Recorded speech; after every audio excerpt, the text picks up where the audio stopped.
Franck Ferrand raconte sur Radio Classique.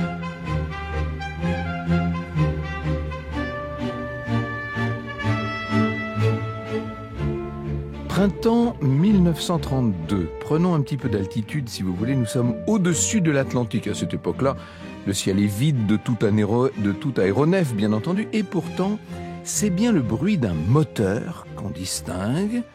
Et même on voit, ça y est, un petit point rouge. Là, on l'aperçoit au loin. Oh, c'est dans la brume. Le ciel est assez chargé, assez couvert. C'est un avion, un Vega, un monoplan de la firme américaine Lockheed qui a l'air perdu comme ça, tout seul, dans cette immensité, dans cet océan de brouillard. Alors d'où est-ce qu'il vient cet avion et jusqu'où est-il en train de voler? Il est au-dessus maintenant de quelques bateaux de pêche. Ça veut dire que ça pourrait être la fin de son voyage. Et puis ça y est, voilà, une bande de terre qui surgit au-dessous des ailes. L'engin va pouvoir se poser dans un pâturage. La silhouette qui s'extirpe du cockpit est assez frêle. On dirait presque qu'elle est taillée comme une aile d'avion. Elle est très longiligne, haute, fine. Il y a un fermier qui était là, qui est interrompu dans son travail par cet atterrissage qui lui semble provenir de je ne sais quel roman. Vous imaginez, on n'est pas habitué à ça du tout à l'époque. Il n'en revient pas, ce fermier. D'une part, il a d'abord jamais vu d'avion dans ce coin-là. Et d'autre part, il n'avait aucune idée qu'aux manettes de ce genre d'engin puisse se trouver une femme. Et oui, c'est bien une pilote qui est là. Alors le brave homme là, s'approche de la carlingue, il demande timidement vous venez de loin? Et la jeune femme, avec un sourire extraordinaire, elle a les dents du bonheur, elle lui répond « J'arrive d'Amérique ». Et oui, cette femme qui apprend se trouver en Irlande, parce qu'elle n'en était pas tout à fait sûre. Cette femme n'est pas une inconnue de l'autre côté de l'Atlantique, elle est très connue. Et l'on peut même dire qu'il y a une foule immense qui attend de ses nouvelles. Ce 21 mai 1932, après 14h56 de vol, cette femme, à 34 ans, devient la première femme au monde à traverser l'Atlantique, seule dans son cockpit. Cette femme, c'est donc Amelia Earhart. Pour l'Amérique des années folles, elle était déjà une héroïne, elle est en train de devenir une icône. Franck Ferrand sur Radio Classique. Je vous propose de faire un petit saut de 4 années dans le temps. On repart 4 ans en arrière, en 1928, puisque là c'était le 21 mai 1932, cette traversée extraordinaire. En 1928, elle avait déjà été la première femme à traverser l'Atlantique Nord. Mais attention, comme simple passagère. En 1932, elle sera seule à bord, seule aux commandes. Déjà, à l'époque, on s'était beaucoup intéressé à sa personne. On avait vu les gros flashs de l'époque. Vous savez, les photographes de l'époque avaient ces espèces de flashs énormes qui faisaient comme des explosions. Tout le monde s'était intéressé à elle. On en avait fait une vedette avec une renommée importante. C'est vrai que, néanmoins, les vraies vedettes de l'époque, ça restait les pilotes. Oh, mais d'autant plus qu'Amelia pilote parce qu'elle aime ça. Elle est passionnée, tout simplement. Elle a cette espèce de rage en elle. Elle se comporte avec les admirateurs et avec la presse, avec un certain détachement. Et quand on lui demande pourquoi elle fait tout ça, elle répond systématiquement, c'est devenu une formule que les gens vont apprendre, for the fun of it, pour le plaisir, tout simplement. Amelia a tout de même une obsession. Elle a une idée en tête qui ne la quitte jamais, c'est prouver au monde entier que les femmes ont les mêmes compétences que les hommes lorsqu'il s'agit de voler. Elle voit dans l'aviation, qui ne demande pas d'efforts physiques très particuliers, qui ne demande pas... Bref, elle voit dans l'aviation un chemin d'émancipation pour les femmes. La première fois qu'Amelia Earhart a vu un avion, elle avait 11 ans. On était à l'époque en 1908, au balbutiement de l'aviation. Son père l'avait emmenée voir un appareil. Et pour elle, c'est une vieille chose de bois et de fer rouillé pas du tout intéressante, dira-t-elle dans une interview. Voilà comment elle a vu son premier avion. Et puis il y a eu la Grande Guerre, elle a été volontaire pour la Croix-Rouge, infirmière dans un hôpital militaire au Canada, et elle a littéralement dévoré les récits des pilotes canadiens qui revenaient du front. Ça la passionnait, et elle leur a posé des questions, et elle a partagé leurs engouements, et cette vraie passion est née, et elle s'est épanouie pendant les fêtes de Noël 1920. Ça veut dire qu'elle a 23 ans à l'époque. Elle a rejoint ses parents en Californie. Il se trouve que à Long Beach, on vient d'inaugurer un tout nouvel aérodrome. À l'époque, on en construit partout. Elle s'est rendue à l'aérodrome de Long Beach dès qu'elle a pu, et elle a passé des heures et des heures, le nez en l'air, à observer ces machines volantes, ces mystérieux fous volants sur leur drôle de machine. Ça vous dit quelque chose? L'aviation est en plein essor à ce moment-là. Les vétérans de la guerre s'emploient à faire des démonstrations de voltige. Ce sont des spectacles. D'ailleurs, c'est exactement ce qu'on veut voir à l'époque. Les foules sont là au sol à admirer la voltige aérienne. Ce sont des exercices spectaculaires, certes, mais très dangereux. Mais on aime les sensations fortes dans ces années folles. Et pour Amelia, alors là, elle est complètement emportée, embarquée, si je puis dire. C'est le coup de foudre. Elle va prendre des leçons de pilotage. Son père lui offre d'abord un ticket pour un baptême de l'air. Bon, un vol qui dure quelques minutes, mais ça l'a complètement ravie. Déjà, elle aimait ça lorsqu'elle était à terre, mais de décoller, d'avoir cette sensation comme ça de voler extraordinaire. Au moment même où nous avons quitté le sol, j'ai su que je devais voler, racontera-t-elle. Elle est grisée, elle, par toutes les sensations que procure le vol. Amelia se met à apprendre tout ce qu'il faut. Elle prend des leçons, bien entendu, mais ça coûte cher tout ça. C'est Jennifer Le Sieur qui lui a consacré une très jolie biographie en 2009 qui raconte ça. Elle dit que l'aviatrice, à ses débuts, a été obligée de multiplier les petits boulots pour se payer les cours, bien sûr. Hein. Des leçons qui n'étaient pas de tourpeau. Elle n'est pas, elle n'a pas le don du pilotage au départ. Hein. Elle n'est pas d'une habileté folle, contrairement à l'image qu'on pourrait avoir. Et d'ailleurs, au début, les crashs sont fréquents. Quand je dis les crashs, disons les atterrissages un peu durs, vous voyez. Comme on disait à l'époque, elle casse du bois, à l'époque où les avions étaient encore en bois. Bref, elle ne lâche rien. Le 15 décembre 1921, elle passe sa licence auprès de la National Aeronautic Association, la NAA, et là on peut dire qu'elle est une passionnée. C'est une mordue qui va très vite apprendre la voltige. Pour son 25e anniversaire, elle s'offre un Kinner-Erster, c'est un biplan avec un petit moteur de 60 chevaux, mais c'est suffisamment maniable pour dompter la mécanique dans les cieux. Elle repeint son avion entièrement en jaune, d'ailleurs elle va l'appeler le Canary. C'est elle qui se sent pousser des ailes. Et c'est avec cet avion qu'elle va enregistrer son premier record féminin d'altitude.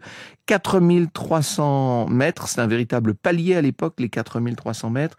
En 1923, parce qu'il faudrait donner ça dans les unités anglo-saxonnes. En 1923, elle devient la 16e femme au monde à recevoir sa licence de pilote de la FAI, qui est la Fédération Aéronautique Internationale. Hein. Autant dire que dans le monde de l'aviation, on parle déjà d'elle, son nom est connu. Elle s'est lancée dans une course qui est la course au record, aux premières. Elle s'en est même pas vraiment aperçue. Elle, son but, c'était de voler, de s'amuser. Elle s'amuse de tout. Avec ce sourire, hein, je vous ai dit, sourire qui n'a pas encore fait le tour du monde, mais qui va se faire connaître bientôt, non seulement des journalistes, mais du public. Et en mars 1928, elle reçoit un coup de téléphone qui va être absolument déterminant. Au bout du fil, elle a un journaliste qui est par ailleurs le capitaine Hilton Rayleigh. Ce militaire est un ami de l'amiral Byrd qui avait survolé le pôle Nord 2 ans auparavant, qui avait fait parler de lui dans le monde entier. Et Rayleigh lui demande, et par hasard, vous ne voudriez pas survoler l'Atlantique ? Vous écoutez Radio Classique. Si vous voulez traverser l'Atlantique, puisque c'est survoler l'Atlantique, hein, c'est ce qu'avait proposé le capitaine Rayleigh, il vaut mieux avoir un riche mécène, en l'occurrence une riche mécène, une richissime lady de Philadelphie qui s'appelle Amy Guest, qui est mariée à un Anglais et qui est très lancée dans ses affaires d'amitié anglo-américaine. Vous savez, il faut établir de bonnes et promouvoir de bonnes relations entre les États-Unis et l'ancienne puissance anglaise.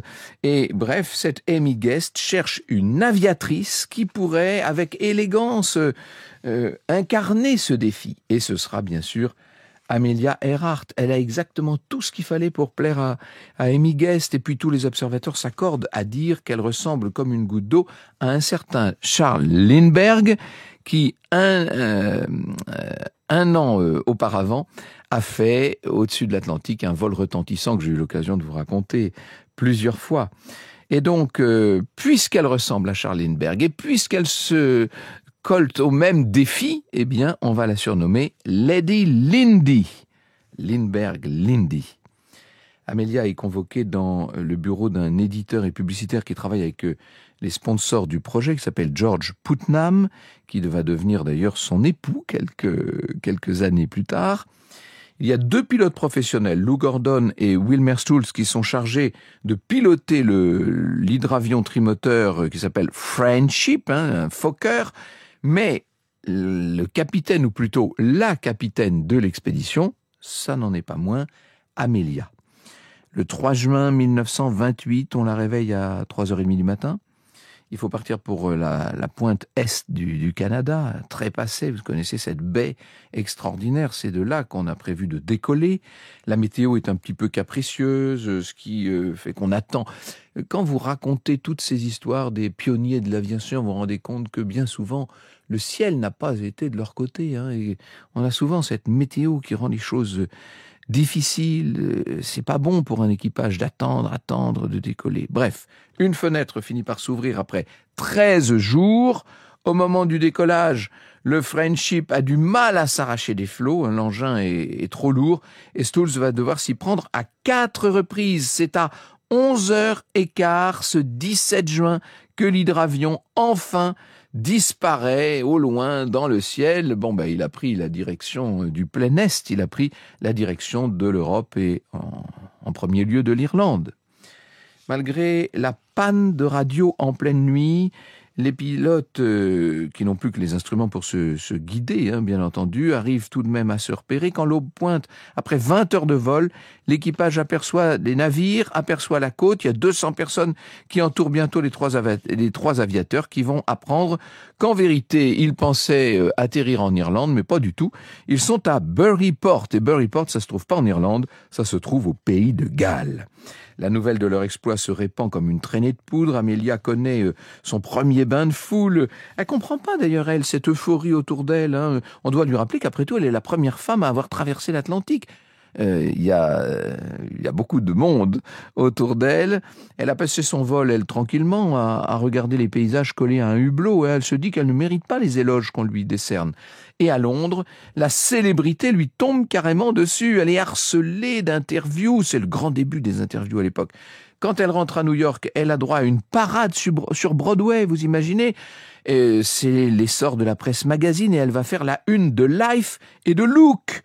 Et aux yeux de beaucoup, elle devient ce qu'on appelle une flapper, c'est-à-dire ces jeunes filles un petit peu délurées qui défient les normes de cette Amérique encore bien puritaine, mais sans jamais choquer, sans jamais changer cette hygiène de vie qu'on sait irréprochable. Lady Lindy, comme on l'appelle donc, est un modèle d'émancipation sage, si vous voulez, pour des femmes qui veulent changer de vie. Elle est aussi plus qu'un modèle, elle est une idole pour les hommes, est-ce que j'ai besoin de vous dire ? Elle va faire une grande tournée promotionnelle, rêver de reprendre sa liberté, de prendre elle-même les commandes d'un avion, ce qu'elle va s'empresser à faire donc, en survolant d'abord le pays de ville en ville. Sans le savoir, elle est d'ailleurs la première femme à traverser seule les États-Unis d'un bout à l'autre, aller-retour. Amelia ne cesse de devenir quelqu'un, si je puis dire. On parle d'elle dans le monde de l'aviation. Elle va d'ailleurs créer une association de femmes pilotes qui s'appelle les 99s, parce qu'elles sont 99. On la retrouve en 32 pour sa première traversée solo de l'Atlantique. Ça, je vous l'ai raconté. À son atterrissage, le président des États-Unis lui écrit en 32, c'est Hoover, le président. Vous avez démontré non seulement votre propre courage, mais aussi la capacité des femmes à égaler les compétences des hommes en accomplissant les prouesses les plus difficiles. Ça, c'est le compliment qui sait toucher le cœur d'Amelia. Franck Ferrand sur Radio Classique.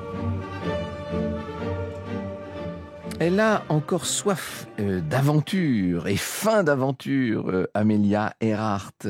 Au début de l'année 35, elle est la première femme à survoler le Pacifique en solitaire d'Hawaï à Oakland, en Californie. La même année, elle relie Mexico à New York en seulement 13 heures. Ça fait des records, ça, constamment. Elle a ce grand rêve qui est de réaliser un tour du monde, nous dit Aimar de Chonac, qui est le pilote de cette émission. Pour son 38e anniversaire, une collecte de fonds lui permet de se procurer le plus bel avion du marché, le Lockheed Electra, un bimoteur surpuissant, nous dit-il. La préparation de ce vol prend une année entière. Il n'y a pas moins de 47 000 kilomètres à parcourir en longeant au plus près l'équateur. L'objectif est d'atterrir le 4 juillet 37 aux États-Unis, jour de la fête nationale, 4 juillet. C'est elle qui est à la tête de cette circumnavigation. Mais comme elle n'est pas autorisée à atterrir seule en tant que femme, dans certains pays d'Afrique ou du Moyen-Orient notamment, elle doit être accompagnée d'un navigateur, en l'occurrence Fred Noonan. Bon, tout ça se passe bien, ce tour du monde, jusqu'au 17 mars, 37 jours du grand départ depuis Auckland. Au décollage, l'Electra bascule sur le côté. Elle s'en sort bien, Amelia, mais enfin l'avion est amoché. Elle a manqué ce décollage. Elle est consternée aussi parce qu'on lui annonce que les réparations vont durer 3 mois. Elle avait tout préparé, tout s'annonçait merveilleusement pour son tour du monde. Et puis voilà qu'il va falloir de nouveau réunir des fonds. Et c'est pas simple, parce qu'on est en pleine dépression économique à l'époque. L'opération reprend finalement le 1er juin 1937 depuis Miami, en Floride, donc cette fois. Et juste avant le départ, Amelia confie à un ami qui est journaliste que ce défi, ce sera son dernier grand vol. Première étape prévue, Porto Rico, ensuite Venezuela, la Guyane, le Brésil. Des étapes assez courtes, vous voyez. Amelia n'est pas là, évidemment, pour faire de la promotion, pour discuter, etc. Elle, son objectif, c'est un objectif qui, pour l'instant, est un objectif sportif et technique, si je puis dire. Bon, elle va faire peut-être quelques entorses au règlement. À Natal, au Brésil, elle prend des renseignements auprès des ex-pilotes français de l'Aéropostale, les premiers qui ont ouvert les lignes aériennes vers l'Amérique du Sud et qui travaillent désormais pour la jeune compagnie Air France. Elle tente la traversée de l'Atlantique Sud, une route qui fait pas de cadeau. Le soir du 7 juin, elle pose son Electra à Saint-Louis, au Sénégal. La traversée a été incroyablement rapide, 13 heures de traversée. Enfin, il faut les faire quand même, bien sûr, et les 2 membres d'équipage vont ensuite survoler l'Afrique avec des tempêtes de sable, des tornades, etc. Le 14 juin, ils empruntent un tronçon délicat de la mer Rouge jusqu'au Pakistan et à leur arrivée à Karachi, on leur apprend que le voyage qu'ils sont en train de faire est une première mondiale. Et c'est ensuite l'Inde, la Birmanie, le Siam. Le 30 juin, les voilà en Nouvelle-Guinée, avant-dernière étape de l'autre côté de l'horizon, il y a la Californie dont ils sont partis. Vous imaginez ça ? J'allais dire, Magellan doit se retourner dans sa tombe. Amelia et son navigateur ont déjà parcouru 36 000 kilomètres. Ils ont fait plusieurs continents. Il y a encore 11 000 kilomètres à franchir, mais la fin du voyage va être extrêmement compliquée, surtout pour cet équipage épuisé par toutes ces longues heures passées en vol.